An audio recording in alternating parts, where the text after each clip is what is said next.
Selling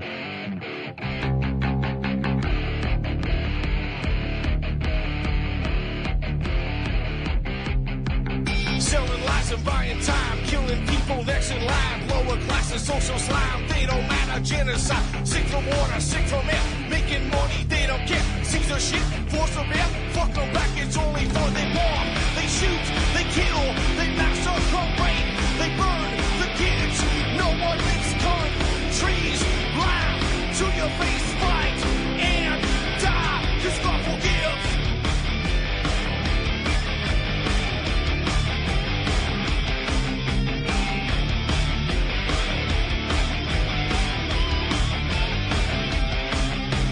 Selling lies and buying time, killing people next in line. Lower classes, social side, they don't matter. Genocide, sick from water, sick from air. Making money, they don't care. See their shit, force a bear. Fuck them back, that's only fair. They bomb, they shoot, they kill, they massacre, rape.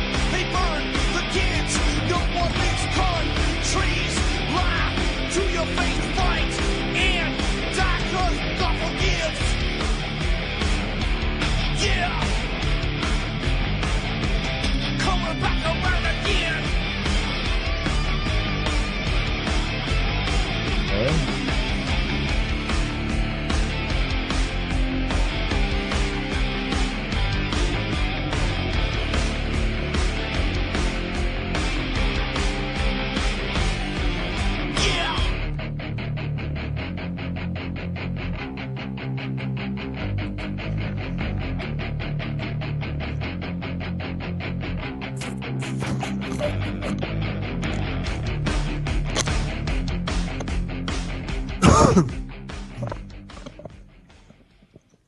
Okay, welcome to the show. I'm your host, Ron Stevens. There's a game on here on UCY.tv.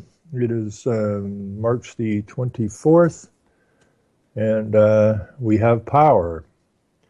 Apparently, an awful lot of people in Ontario were without power today, and that has everything to do with the way they've screwed up our electrical system here. And the more windmills they put up, the more unstable the grid will become. Now, I say this because I know. I spent a lot of years dealing with this nonsense of clean, green, free energy, as it was promoted to the people, which is a complete, like everything else, a government, which is not a government, it's a company. Everything else they tell you is pretty much a lie, as is our electrical grid as it stands now. Now, the problem with the electrical grid, I'm just going to touch on this and we'll get on to something else, is that I talked to a lot of engineers years ago about this. I mean, I already knew the whole concept was a fraud, but the problem with the destabilizing of the grid, I really didn't know about until I start talking to engineers and that. And the problem is that our the neutral wires in Ontario are way undersized. Okay. And it's a neutral wire that balances, it keeps the electrical grid stable. Now, we had a stable grid system with the hydropower from the dams and the coal plants, especially the coal plants. They were the great leveler. When they first started putting up the first windmills, it was driving the guys down at the coal plants freaking nuts. Because if a wind came in and all of a sudden these windmills kicked up, it was firing electricity onto the grid that wasn't anticipated. We have the hydropower, we have the coal power, and we have the nuclear power. The nuclear power you can't ramp up and down. Water you can ramp up and down, but it's not as fast as the coal. The coal was a great stabilizer. Now, when I talked to the senior policy advisor for the Ministry of Energy about this whole system and about what it would require to make a cost-effective, green as you're going to get, stable electrical system, When I did my analysis, it was going to cost somewhere in the neighborhood of $10 billion. And that would include putting the scrubbers on the coal plants. And the senior policy advisor absolutely agreed. He said, you're spot on your analysis of what we need to do with the grid. Well, I said, then why don't we put the scrubbers on? Well, the scrubbers would stop the soot and the carbon and all that kind of stuff, but it won't stop CO2. And that's why they didn't put the scrubbers on the plants. Okay, it had nothing to do with anything except CO2. And CO2, which is a life gas, they somehow flipped it upside down and turned it into a death gas, as they flip everything upside down. So now the more windmills we get up, people are complaining we lose our power more often than ever. And well, it's just going to get worse as they put more wind in here and the solar. Because these things, even though they're intermittent, they get first call on the grid. So they're first on the grid. You can't count on them, but they're still got first on the grid. So when they come on, they got to try to figure out how to shut other things down.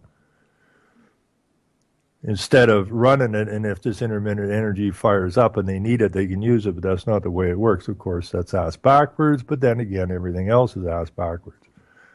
But the problem is, I took some farmers and went down to a meeting down near Sarnia. I don't know, it's got to be 6, 7, 8 years ago now. And it was a wind meeting, but there was engineers there. And I got to talk to the engineers before the meeting started. And they agreed the whole clean, green, free energy thing is a complete and total scam. But of course, they're worried about their pensions, so they're not going to speak up. And but that's when they really explained to me the problem with the grid, and that was the neutral wires.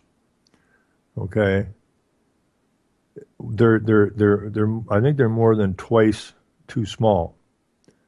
So what that would require is changing every neutral wire in the entire province to bring it up to grade so that it can handle these unexpected loads on the grid while they're trying to stabilize things. Otherwise, it just goes to hell on you, and that's what we're experiencing. That's why we get these huge outages now. Is you get a ripple effect, right? Boom, boom, boom, boom, boom, because it becomes totally unstable. Anyways, that's your electrical system. And, well, that's a very small part of it. I mean, the scam is much larger than that, but I'm not going to deal with that tonight. What I'm going to deal with here right away, I got a call today. My power was down at the time. And a friend called me about this Ghomeshi guy from CBC.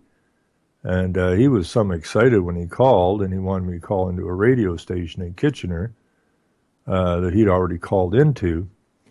And the fact that Ghomeshi was acquitted on all charges. And we kind of figured that was going to happen anyways. I mean, Ghomeshi is, I don't know what his background is. I don't know if he's East Indian or what he is, but he was their star boy, I guess you would call it. And he was the host of what, Q or something, I think? I'm not sure. So apparently, I'm gonna have to read some of this stuff.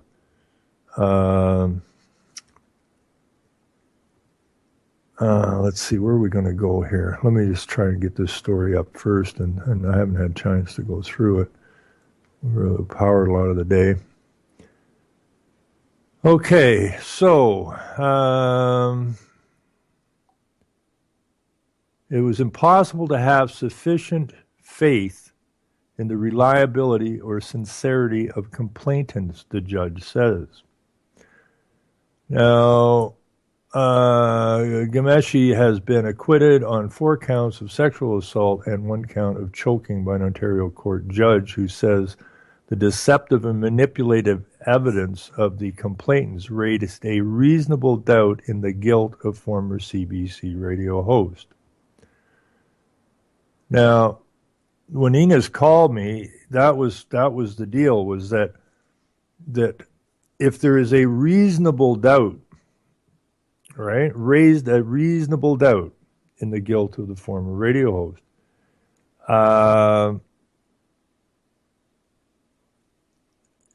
the harsh reality is that once a witness has been seen to be deceptive and manipulative in giving their evidence, that witness can no longer expect the court to consider them to be trusted source of the truth. The judge says, I guess that was his name, Horkins. Yeah, Judge Horkins. Now, we know that the police lie every time they get near a stand. We know that they're not credible witnesses at the best of time. In fact, they're the most uncredible witnesses that you'll ever find. But they're all working together. This is the problem. Now, Enos is correct on the one hand, that's saying that now this judge is saying that where did I get that? The complainants raised a reasonable doubt in the guilt of former CBC. And if there's even so much as a reasonable doubt, you have to throw the case out. That would mean that and Enos is correct, that would mean that just about every single ticket anybody ever gets, any speeding ticket, any kind of ticket anybody gets, there's always a reasonable doubt on the testimony of the police officer, always, because they're noted liars. So it really doesn't matter if they're telling the truth. There's still a reasonable chance they're lying. And that puts in a reasonable doubt. But that's not how it operates. The cops can go in there and lie their guts out, but you're not special. Okay? You're just meat to the grinder. Now, Ghomeshi, on the other hand, is special. He's a host of CBC. Just like the liar David Suzuki. Okay? And I have to protect these guys. Because CBC is a crown corporation. And the judge and the crown and the clerks and the police all work. They're all classed as employees of the Queen, which is at the apex of the political and legal systems of which these courts are. These are not courts of law. They're legal courts. And legal and law are like oil and water. You can't mix the two. That's the great deception. So, of course, Ghomeshi gets off. Now, if you had been, or I had been charged with, 4 counts of sexual assault and 1 count of choking, trust me, we'd be behind bars right now. Okay? It's the same as that goof that was, I forgot what his name is now, that was setting the curriculum, helping to set the curriculum for this sex ed thing, turns out to be a pedophile. No big hoo-ha, right? You just kind of take him away, and I don't even know if he's still in jail. But it's going to be, it'll be very kid glove with this guy. I don't even know if he went to jail. But in this case here, this is a classic case of just us. Okay? It's not justice, it's just us. And they protect each other. You can't go into a court and get a fair trial for the simple fact that they're all in conflict of interest. The cop that gave you the ticket works for the Crown. The Crown works for the Crown. The judge works for the Crown. The clerks work for the Crown.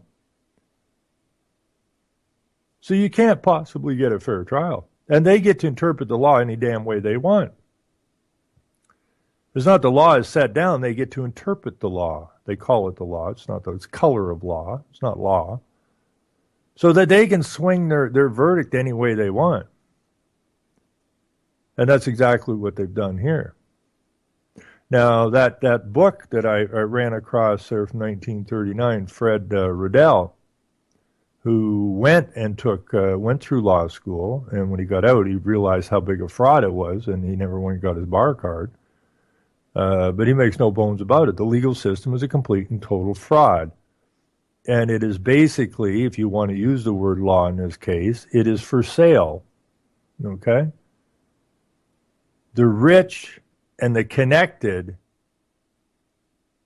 basically can buy the judgment they want, or it's influenced the judgment they want. In this case, you have a star guy from CBC who just happened to sexually assault 4 unknowns and choke some of them or whatever. They're not important. They're just commoners. He's a little star with the CBC, and we don't want to sully the name of CBC. And if they found him guilty, that would sully the name of CBC. So you let him go. Now, serious deficiencies here. I am forced to conclude, this is a judge speaking, I am forced to conclude that it is impossible for the court to have sufficient faith in the reliability and sincerity of these complainants. Put simply, the volume of serious deficiencies in the evidence leaves the court with a reasonable doubt. Now, I don't think anybody's saying that he didn't assault these women or he didn't choke the women, but that's not the point. The point is that sufficient faith in the reliability.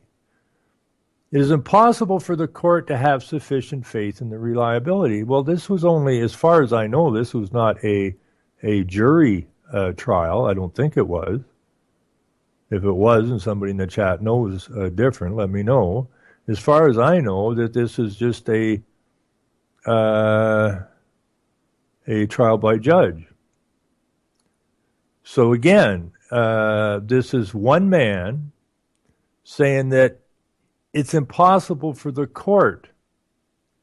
Well, what's the court? He's the court. So it's impossible for me to have sufficient faith in the reliability or sincerity of these complainants.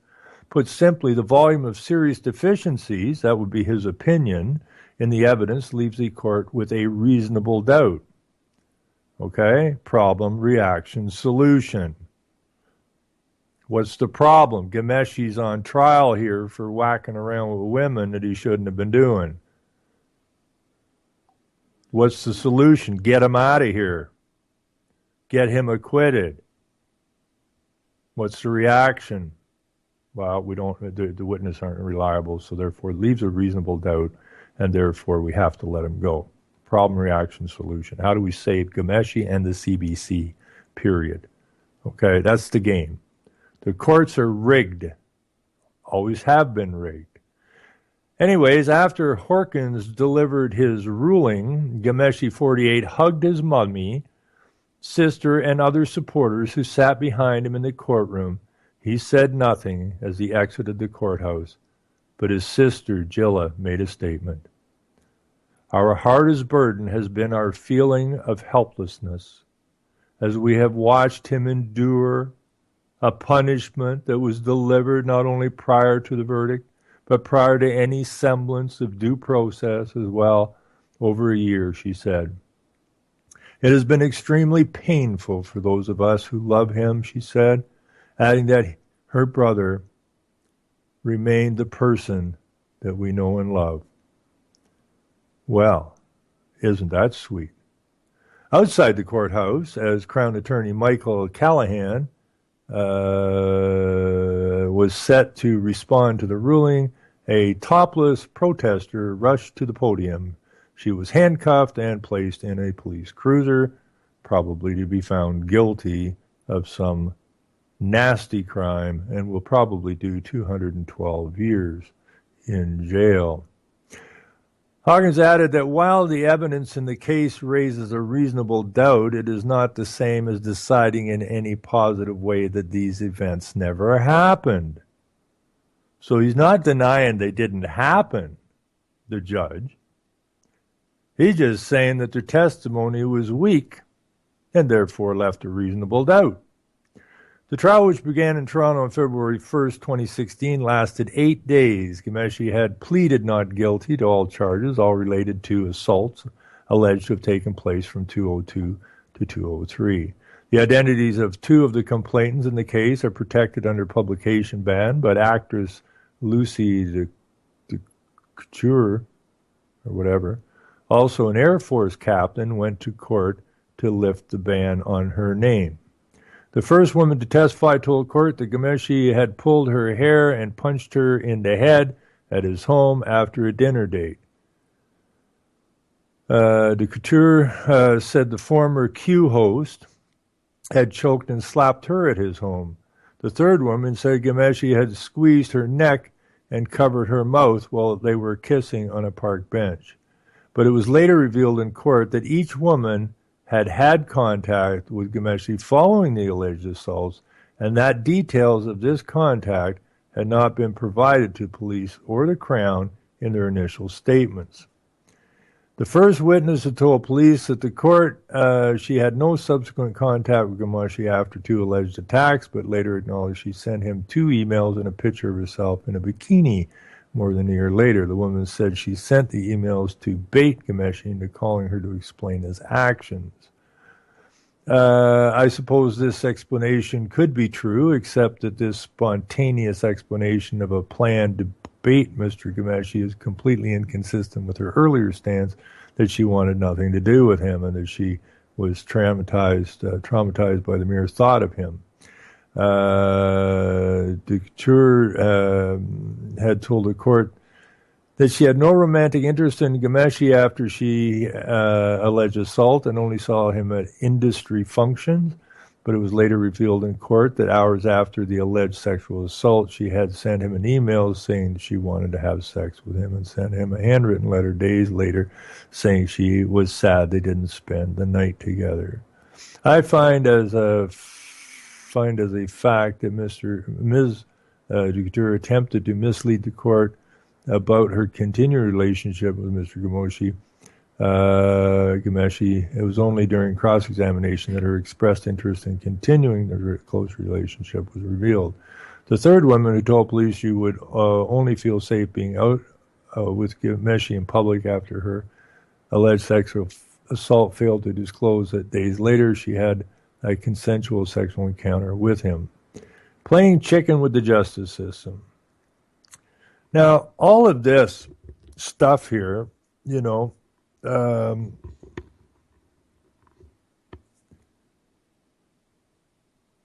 don't know what the thought process of any of these people are. I don't know any of them. But Ghomeshi is a little CBC star, okay? So could be that these women saw a opportunity in Ghomeshi. I don't know. I have no idea, but that's quite possible. Anyways, playing chicken with the Just Us system, Horkins said her disclosure of this fact just before she was set to testify showed that she was clearly playing chicken with the justice system. He said she was prepared to tell half the truth for as long as she thought she might get away with it, had been following the proceedings more closely than admitted, and she knew that she was about to run headfirst into the whole truth. In his final argument, Crown Attorney Michael Callahan argued that the complainants had provided explanations for some of the inconsistencies, delayed disclosures, or omissions in their evidence. He stressed that notwithstanding vigorous cross-examination,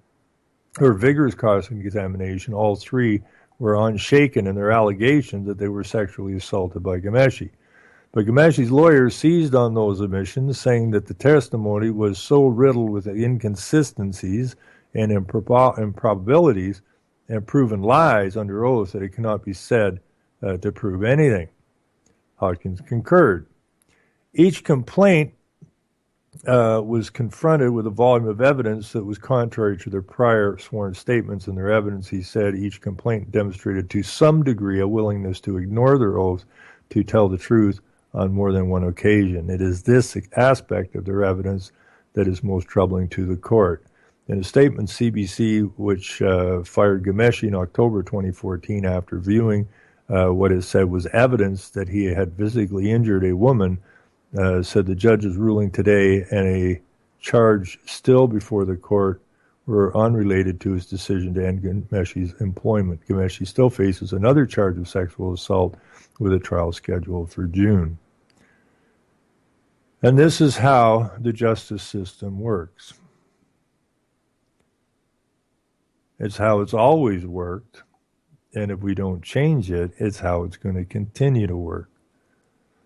Now, probably everybody listening to this knows someone that got railroaded by the just us system at some point. You know, I have been run over by the police here for the last, how many years? A long time. Unlawfully jailed, dragged through a court for 14 months for a 3-day trial, of which they never did bring the original charge forward. Just total nonsense. Assaulted numerous times in the courtroom and outside of it. But then I ain't a star. Okay? I'm just a commoner. So they can railroad you, beat on you, throw in unlawful charges at you which you're not guilty of. Now look at Michael Schmidt over here, the milk farmer. He's been at this for over 20 years. He was acquitted in 2010, and immediately thereafter, the knives came out for him again. Even while he was acquitted on all charges. I think it was 19 charges. He was acquitted on the whole damn works of them. And then they went after him again. Then they found him guilty on all but a few charges. And they put spy cameras around his farm. What's this guy doing? Milk. He hadn't beat up any women. He hadn't choked any women. He hadn't sexually assaulted anybody. He milks cows. And what's his crime? No victim, no crime. So there is no crime. So what is it they're after him for? Well, just like they're protecting Ghomeshi and the CBC, the ministries and the police and the media are protecting the Milk Marketing Board, which is a crown corporation, which was given a monopoly on milk. And they see Michael Schmidt as a threat to that monopoly. So he won't ever get a fair trial. You won't ever hear a judge in his trial say, well, you know, there's more than a reasonable doubt here about the testimony of those accusing him. Therefore, we must find him not guilty. Don't work that way. Welcome to the justice system, which is a bunch of Crown employees, which are company employees, protecting the corporate interest of the company. And they use the police and their so-called law and their legislatures to do it. How is it that the Law Society of Upper Canada has the monopoly on law? How is that possible? It's a society. It's a private society. And somehow legislation was provided to give the Law Society of Upper Canada exclusivity in law, which it isn't. It's the legal system. It's not law at all. It's the corporate law. And who was in the legislature to legislate this? Well, lawyers. Lawyers legislated their friends at the bar and gave them exclusive right to write law. Color of, similar like to, but not law, the legal system. You always see this stuff, you can't, no one can give legal advice except a lawyer, a bar lawyer. Why is that? Well, because it's their law. It is the law of the Law Society. It is not the law. Okay, it's where they cook up the rules and regulations, the bylaws for the corporation to entrap, enslave, steal from the good people of the province.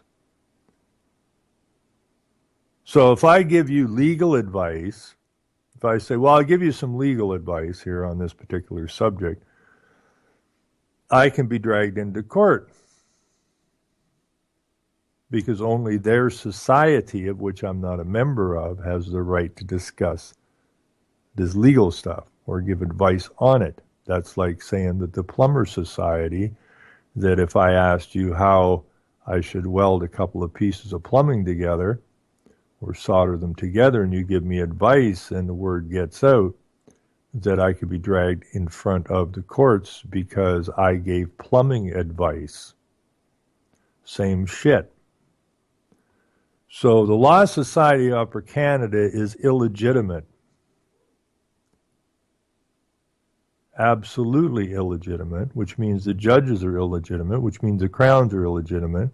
And what did they do then? Then they legislated the police, giving the monopoly on force to the province.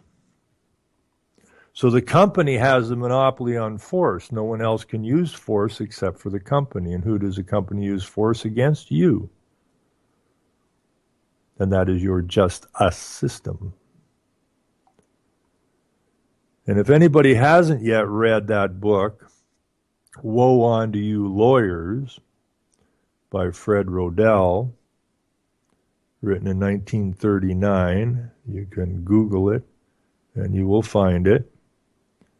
And if you read it, hopefully he who went through law school, hopefully you can believe what he says. You see, when we say stuff, oh, that's a conspiracy theory and that. You guys don't know what you're talking about. Well, wrong.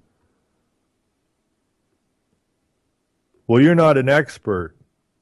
That's possibly true. But I know a lot of people that are extremely versed in law, probably much more so than any lawyer.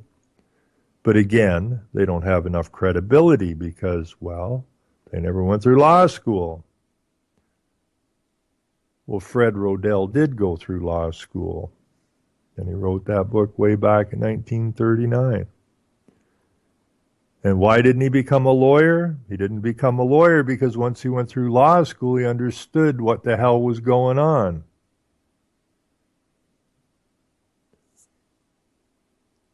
So read the book, Woe Unto You Lawyers, by Fred Rodell, written in 1939. You can either find the book online or you'll find a PDF. Either one. Actually, the PDF's a little bit easier. The same thing. It's a little bit easier to read. But you can also listen to it. If you don't like to read, and apparently a lot of people don't like to read, hurts their brain or something, which is unfortunate because when you don't like to read and you don't like to do research, you don't like to read documents, then you end up, well, we end up where we are now, don't we? But if you don't like to read, you can go to YouTube and you can punch in Woe Unto You Lawyers by Fred Rodell. And a gentleman there has done an extremely good job of turning it into a read book online. So you can just sit back and listen to it. And he goes through every single page in the book. So if you don't like to read, you can go to YouTube and find Woe Unto You Lawyers by Fred Rodell, and or you can look it up and read it. Your call. Now, apparently, there was some people not real happy with the outcome of this particular court case. Now, everybody... Oh, no, I can't say that.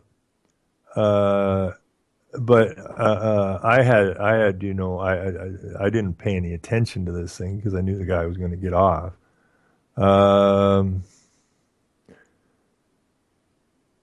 Ghomeshi not guilty decision triggers outrage. All right, I got somebody calling in here. and I will bring him in and see what's cooking. I don't know who it is. Maybe it's Ghomeshi. Hello. Hello, good evening. Hello, Ron. Hello, who am I speaking with? This is Alex. Alex. Alex is now my official co-host. I'll take it. Yeah, well, this would be excellent. Now, I don't know if you're listening to any of this stuff tonight or not, but Yeah, I have been. this is exactly what's wrong with our so-called justice system here. Well, I might have to disagree with you a little bit on the Ghomeshi trial. However, I do agree with you that we do have a two-tiered legal system here, for sure. Okay. What's the disagreement? That's more important. Well, I have actually looked into the Ghomeshi trial quite a bit lately. And, I mean, as for Lucy Decatur, however you pronounce her name, Yeah. The whole thing with her is very interesting because if you go and look at the emails that were sent by her to Ghomeshi, she seemed to be basically stalking the guy. Like they had dated, and I guess whatever, he didn't reciprocate, and she still wanted him.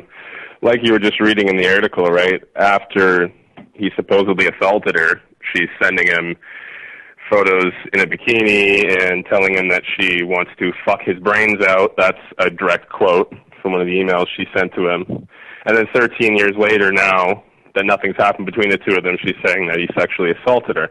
Now, that doesn't mean he didn't do it, right? But I think if you really take and also some of the other complainants in the trial were colluding with Decatur and did not provide evidence before the trial. They omitted stuff that was relevant. So I think in the case of the Ghomeshi trial, it's a bit of a gray area there. Well, that's what I was saying, though, right? Ghomeshi is like CBC's little star boy on Q. I don't know what Q stands for. Question, I think. Okay, because Pretty sure it's question. I always just thought it was kind of a queer network, but I guess.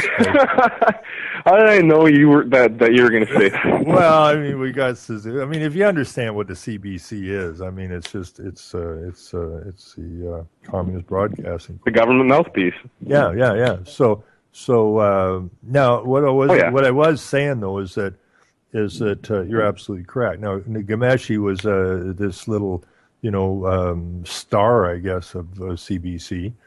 And so you're going to bring out a certain faction of people who would look, if they could hook up with Ghomeshi, their life would be better. And in other words, Stargate, right? I get that part. But that doesn't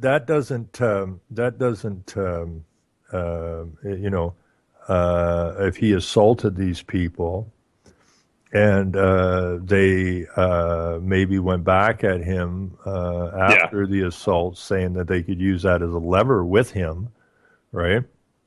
Or you have people, I mean, there's all kinds of people out there who are abused all the time by their partners and end up protecting the partner, right? That's true. Yeah. Yes, and that was one of the defenses that Decatur used, was that Stockholm syndrome, basically. Yeah, it happens, right? I mean, it happens every day.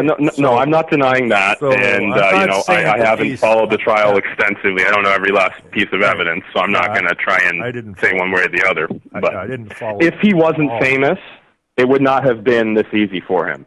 I definitely agree with you on that, and he probably wouldn't have gotten off on all charges. Of course not. If he wasn't famous. Of course not. So, and couldn't hire a lawyer for $500,000, right? Right, exactly. And so this is what I'm saying, and that's what Rodell basically said. It's law for sale, right? And the circumstances surrounding it. If you had been brought up by these women, you would be sitting in jail right now, plain and simple. Oh yeah, oh yeah. Because they would have course. given credence to their testimony, even though it was weak. They would have played the witnesses as, oh, I understand you were traumatized at the time, and so I could see why some of this probably didn't come forward, right? Yeah, And so it's all interpretive, isn't it?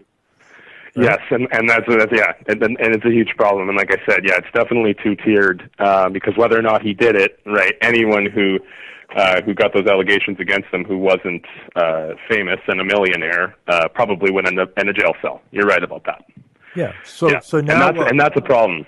That's a problem. Yeah. So now, does CBC take Ghomeshi back? Does CBC pay Ghomeshi a large sum of money for wrongful dismissal? Right? Like this ain't over by a long shot. Yeah. I think he was going to sue them. Mm-hmm. And he didn't bother with that. And no, they just, from what I heard, they released a statement today saying that Ghomeshi doesn't align with the values of CBC. So, and they disowned him, within a few days of this stuff being made public. So they want nothing to do with him anymore. Well, yeah, it's kind of they want to keep a black mark off of themselves, right? Yeah, exactly. Yeah. So. So we have a lot of people, I guess, really upset with the outcome of the trial. You have people upset on both sides about the trial in general. Yeah, big time. Yeah, very divisive trial going on. Well, it's over now, but yeah, you said, he's going to be back in court in the summer, right? Yeah, it said in June or something for another shot at another assault. So, it's half of this and half of that. But my point on this whole thing was that it depends who you are when you go to court. It's like Enos was saying. Okay, now they were all charged with obstruction. Now they have no evidence they obstructed anything. Yeah. But they have been dragged in and out of court for a considerable period of time now. They've not been given disclosure. When Michael Schmidt was trying to get disclosure from York, I guess, who had sent up the cameras and stuff and that up around his farm and that, and he's trying to get disclosure for that.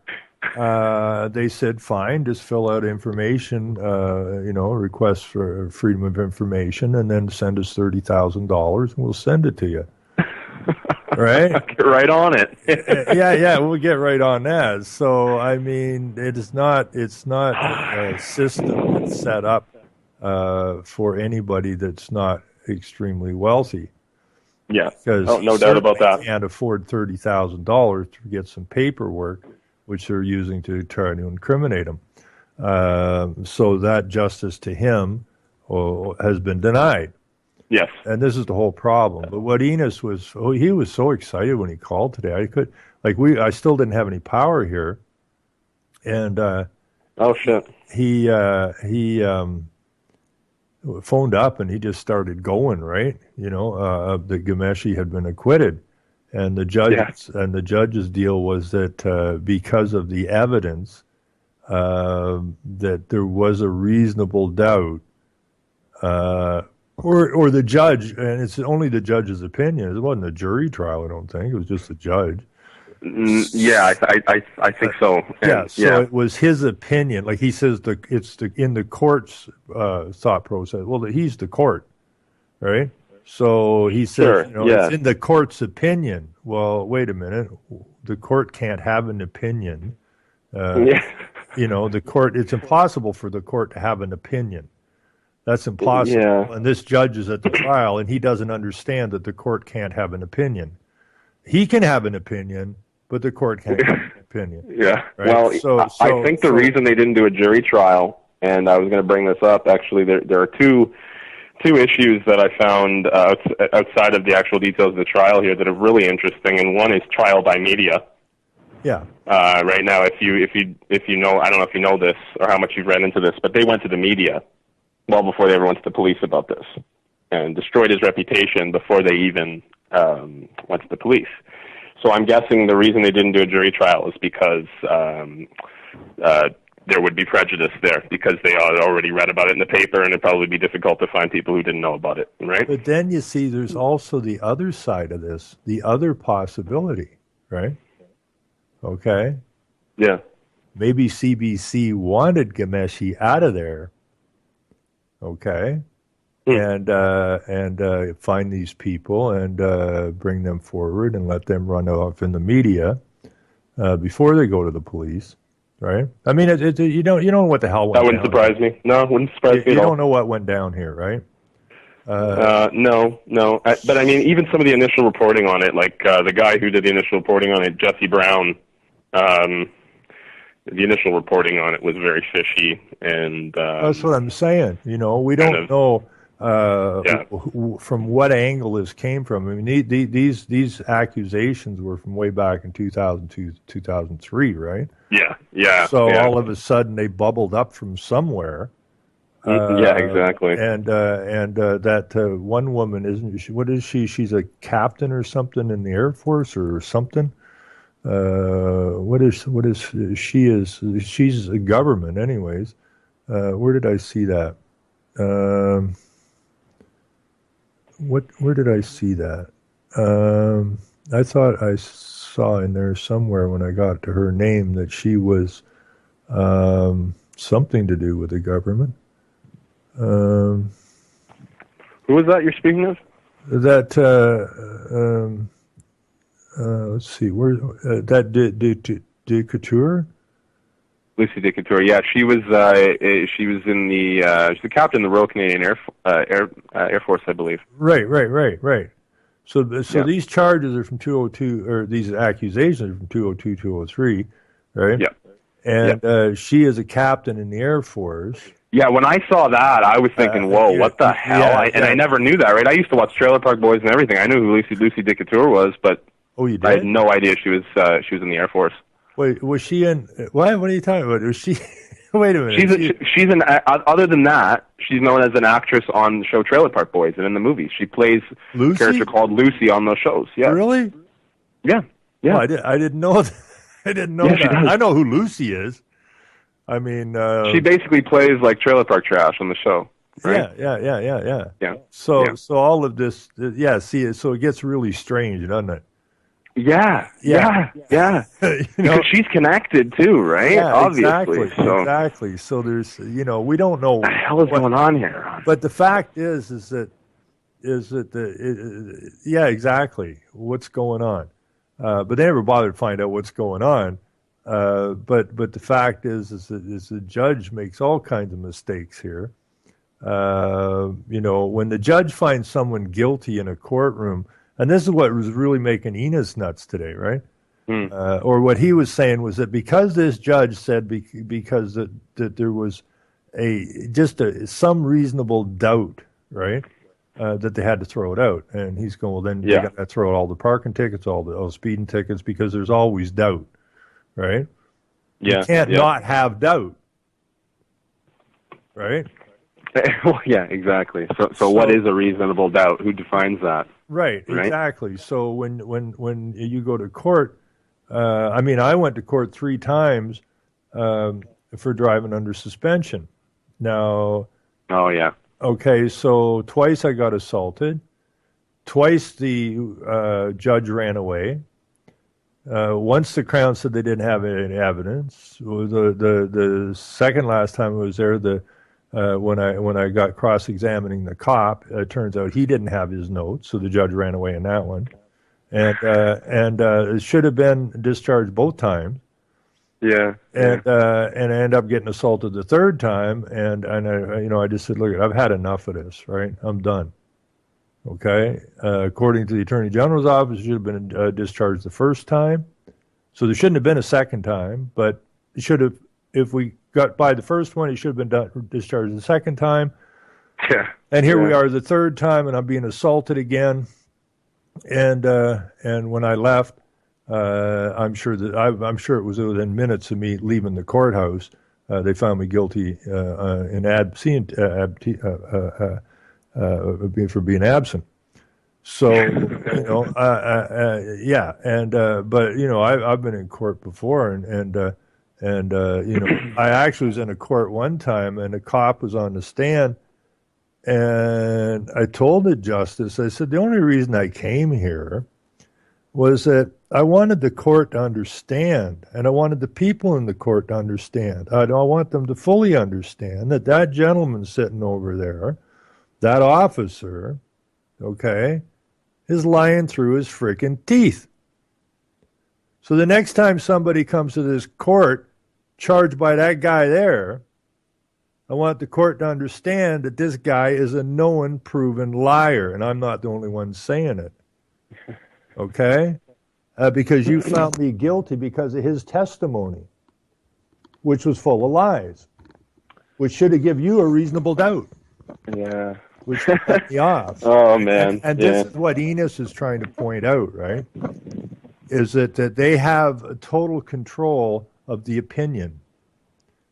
It's not nothing's based on fact. It's based on their opinion. That's right. However they want to interpret the law. Yeah. Right. So it has nothing whatsoever to do with law. It's just the legal system of collecting money wherever they can, and the fact that they all work for the same company. How the hell can you have a fair trial? Well, you're the odd man out, right?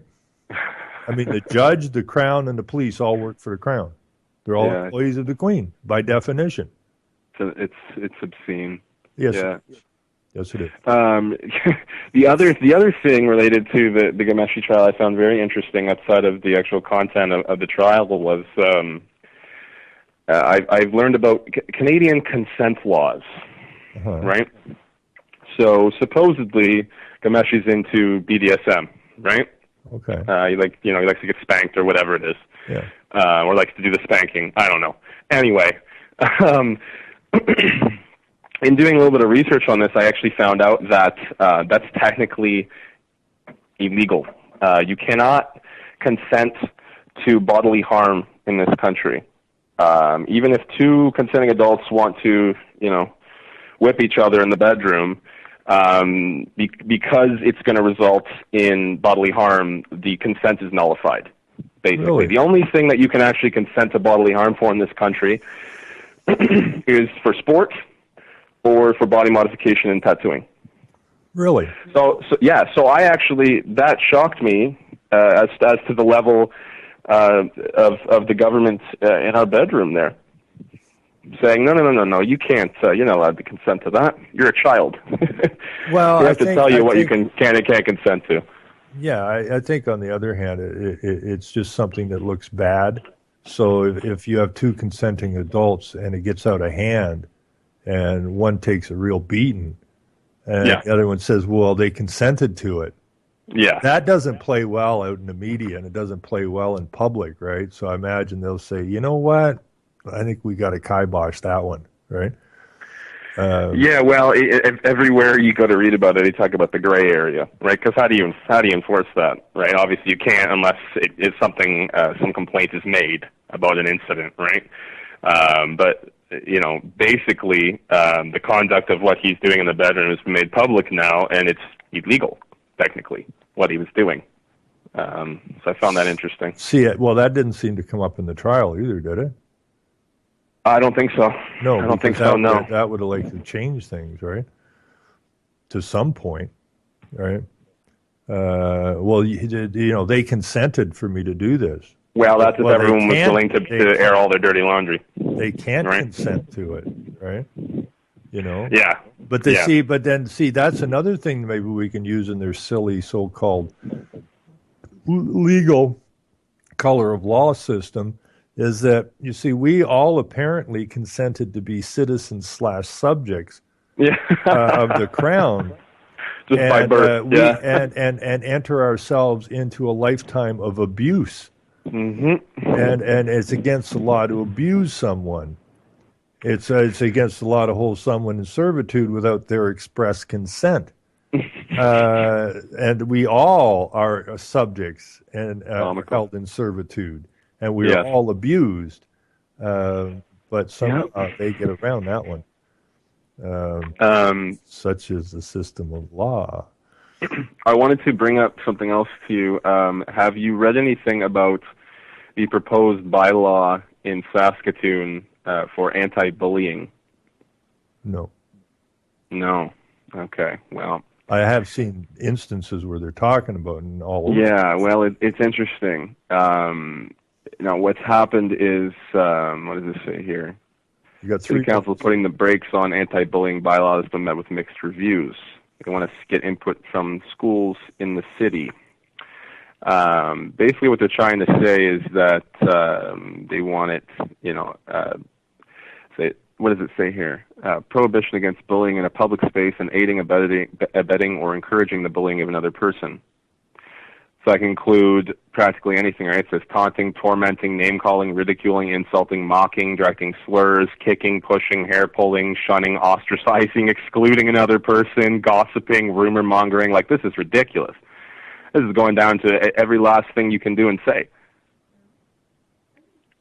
Kind of reminds me of the pig farmer in Michigan when they were trying to get him to kill his heritage pigs, and it was 2.5 pages of what would make a pig that he couldn't have. It had a curly tail, straight tail, curly ears, straight tails, floppy ears. In other words, anything that could be described as a pig, yeah, was on the list. That sounds like what they're doing there is this blanket statement, right? Yeah. If you look at somebody crooked, now you've broken the law, right? Yeah. Well, so are they proposing to put this in place? Well, they did, and luckily, they did propose. Okay. Luckily, it was met with backlash. I saw even the mainstream media was actually, some of the headlines were anti-bullying bylaw in Saskatoon wants to kill free speech. Right, as if there is free speech in this country, but even the mainstream is covering this, and they're against it supposedly.